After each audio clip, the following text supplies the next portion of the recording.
Let's take a moment to think about this in terms of the sequence of moments that we've talked about, that ends with sun streaming through the window and eggs in the pan and so on.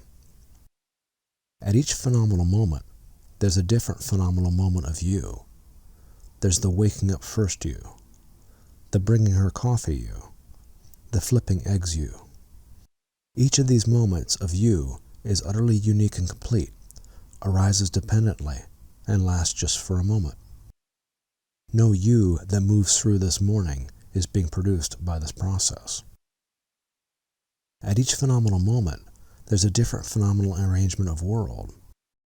There is the waking up first arrangement of world, the coffee brewing arrangement of world, the flipping eggs arrangement of world.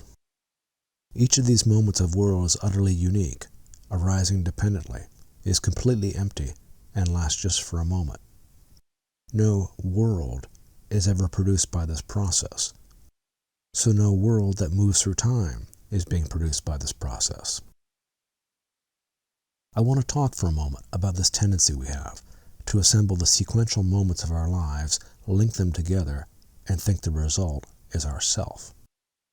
It's the same tendency that we have when it comes to the world. We assemble a solid world constantly from a world that is not solid at all. Master Dogen warns about both of these things in Uji.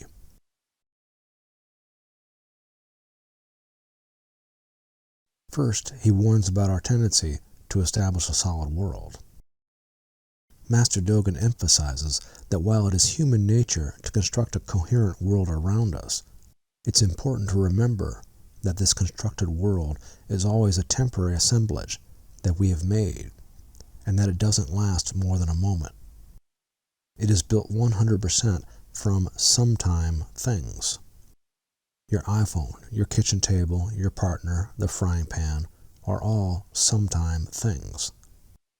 Dogen is warning that it is important not to ascribe to these things persistence or solidity, qualities that are not really there. Master Dogen goes on to make a similar observation about the self.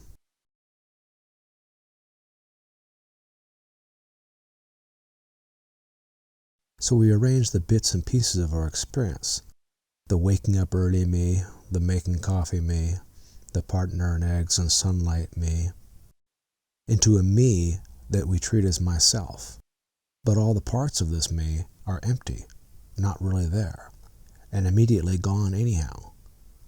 So the conceptual me that I weave together out of all this has no substance. It's just a concept. Another example of misplaced concreteness. The only thing that is actually occurring here are phenomenal moments of partner, coffee, sunlight, breakfast. And because all these arising moments are empty, they can be part of many moments. The moment of frying pan is arising as part of your moment, and it also arises as part of your partner's moment. Nothing hinders anything. Taken together, dependent arising and emptiness allow a moment of world that is a moment of you and also a moment of your partner. And all of this is phenomenally inseparable. It is both one event and many events.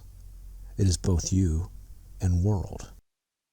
Most of us can easily understand the idea that we are dependently arising, but we resist the idea that we are empty, and we find it devastating to think that this self that has moved through time all its life has reached the end of its road. In terms of the idea that we ourselves are empty, we feel a little disappointed by this idea, and we don't want to accept it. We feel that accepting we are empty is like pouring a glass of water that we are back into the river. We disappear. This is painful. The reason this is painful is that all our lives we've tried to be special, to be individual, to stand out, to be exceptional in some way. This has been our main way of crossing the gap, to get the world to notice and accept this me that wants to join it. So all of our lives, we've worked hard to refine our individual self, to build our individual identity. This is the self that has moved through time all its life. It has a story about this journey. It believes in its own redemption. And this is the me that emptiness and dependent arising are now telling you that you have to say goodbye to. And it feels a little heartbreaking. I'm not going to try and comfort you, because there really is no comfort for this. It's painful. But what Zen is telling you is that this is not your real self. Your real self arises. It has no me at the center. It extends through all of being and time. And you cannot step into this real self until you say goodbye to your me that exists in time.